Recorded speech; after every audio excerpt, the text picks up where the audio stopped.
رفقا بعضی هم میپرسن سالگرد مهسا امینی دوباره میخواد مملکت به هم بریزه، دوباره شورش، دوباره استرس، دوباره اون ماجراها. اول از همه اون آتیشی که پارسال به پا کردن اگه پشتوانه داشت خاموش نمیشد که حالا بخوایم بگیم دوباره آتیشه به پا میشه یا نمیشه. دوم بیایم نگاه کنیم لیدرهای ماجرای پارسال الان کجان، چیکار میکنن. خیلی چیزا دستگیرمون میشه. علی کریمی ماجراش با خواهرش لو رفت، فهمیدن سر خواهرش هم کلاه گذاشته و بی‌آبرو شد. مهناز افشار توی تجمعات خارج از کشورم بیرونش کردن و توییت زد که افسردگی شدید گرفته.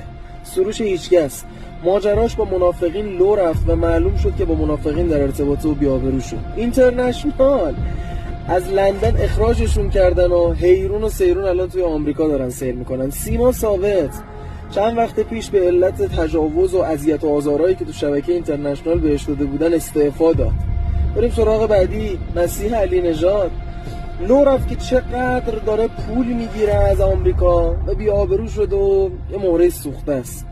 منشور همبستگی نازنین بنیادی، حامد اسماعیلیون، خانم علی نژاد، آقای پهلوی نتونستن 5 نفر کنار هم دیگه چند وقت دووم بیارن، پاشیدن از هم دیگه.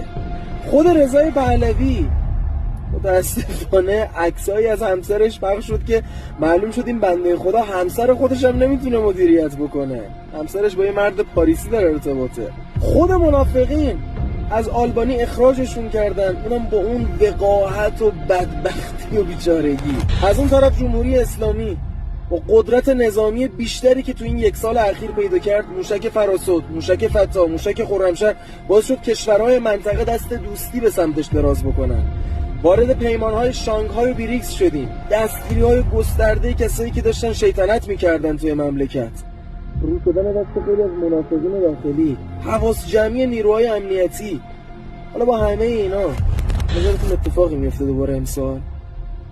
من با همه اینا یه پیشبینی میکنم. 25 شهریور 2 جا خیلی شلوغ میشه.